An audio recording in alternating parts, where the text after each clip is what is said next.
is the product. So you can see the cells built here. We very much have the vision within our energy programme of looking at all aspects, not only on how you produce energy more efficiently, but also on how you can reduce the usage. Like 20 years ago, people were not worried about environment, but now they do. And I think we need to consider the impact of environment and what we do on the future. So I can make a difference, not only because of the science or the engineering process I'm involved with, but I'm just excited of making a difference and being able to leave a more sustainable planet for future generations. Okay, so what we're trying to do at the University of Nottingham is to operate a programme which we call Field to Forecourt. And this is where we use the waste produced from cereal production, so that's food production, and we want to use the waste such as straw in order to produce fuels that we can use to run our cars and planes. It's very uncommon to use windows of this standard at the moment in the UK. This is a triple glazed window system.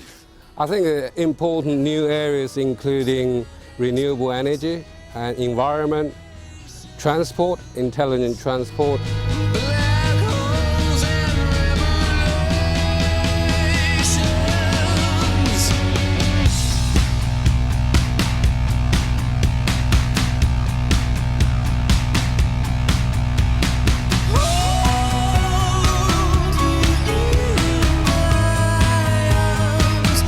So the idea here is that you would have tubes incorporated into the center of blades within the wind turbine, which are hollow anyway, and that within these tubes you will see some free-running masses that are capable of traveling under the influence of gravity. So as the tube drops below the horizontal, a mass will fall down it, and as one rises towards the vertical, a mass will fall down that.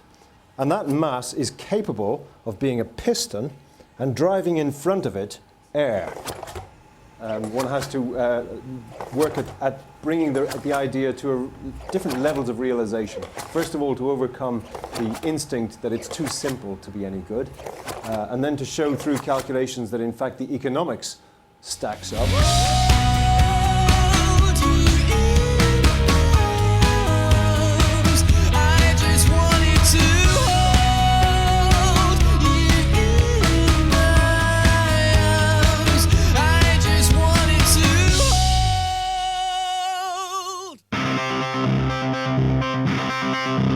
Yeah, this is the first of our eco-houses at the University of Nottingham. We worked with David Wilson Homes, one of the UK's largest house builders, to develop this project. And really it was a research house to test and try different renewable energy technologies. Some of the things you can see on the house: solar photovoltaic roof tiles on the roof to generate electricity. There's a solar chimney, solar hot water heating system you can see on the front of the house as well, and a micro wind generator. So all of these technologies were incorporated to reduce the energy consumption of that particular house. What we're doing with this project is we're addressing the energy consumption in the UK's existing homes. So there are 25 million existing houses in the UK. It's very important that we understand how to reduce the energy consumption in those homes. So we're recreating here a 1930s house, and we're going to then take it forward to a 2016 zero carbon standard.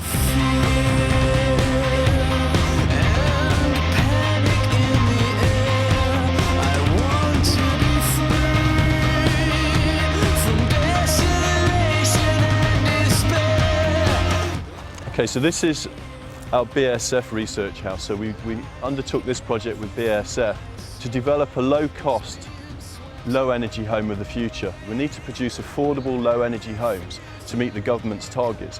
Now, the BASF house that we have here has strived to achieve that. So we built it to a £70,000 build price. And some of the key features we've incorporated into the house are the solar hot water system you can see on the roof, heavily glazed south elevation to provide us with passive solar energy to heat the space in the winter.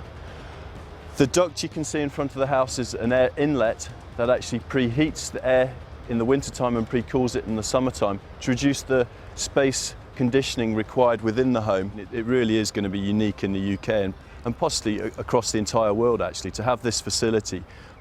It gives us research test labs, but they're working homes. We're going to have people living in these houses so we can get real data from them.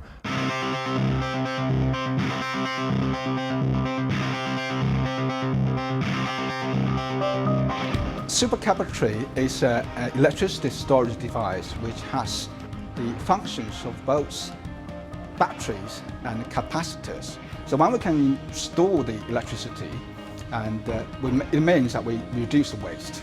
And it also means that because less energy is used and less CO2 is produced. We start from the chemistry. You can see the color change of the solutions. So this is the product from the chemistry. It looks like powder, but on a microscope, they are very, very good nanotubes, right? This is the structure it looks like in the center. This is the carbon nanotubes. On the out layer, this is the conducting polymer. So this is what's happening. So when you build the using the carbon nanotube with the right sponge structure, it will absorb electricity much faster. We got a lot of the little samples here. You put them into the metal foil. So this can be then tested for the electricity storage. And we've got these larger ones here. The device is a supercapacitor. And this will have, in this simple one, it has 5 layers of single cells. So the total voltage of this is about 7.5 volt. And you can see that the electricity storage area is much larger. You're talking about 4 or 5 times larger.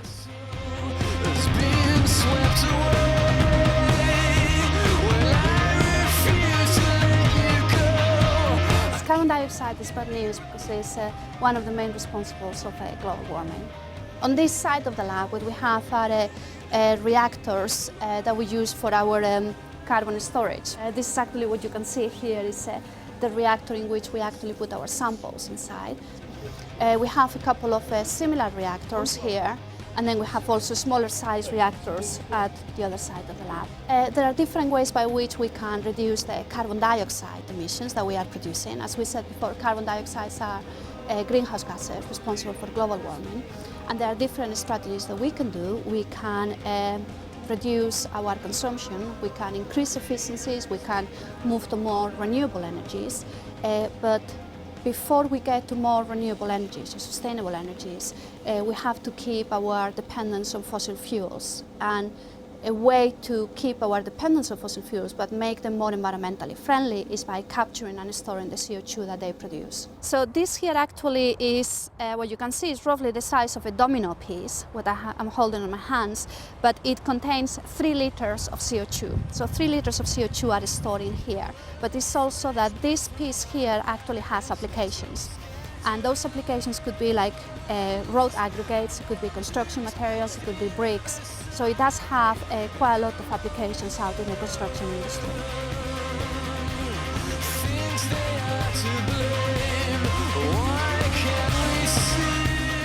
Our reserves for the oil from which petrol is made are actually depleting. So in the fullness of time, what we need to be able to do is replace that petrol and that oil indeed with something which is renewable.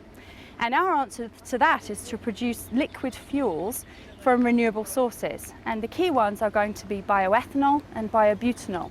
So bioethanol can be produced from grains, but actually the problem with that as a scenario for us is that we need the grains either to feed ourselves or to feed our livestock.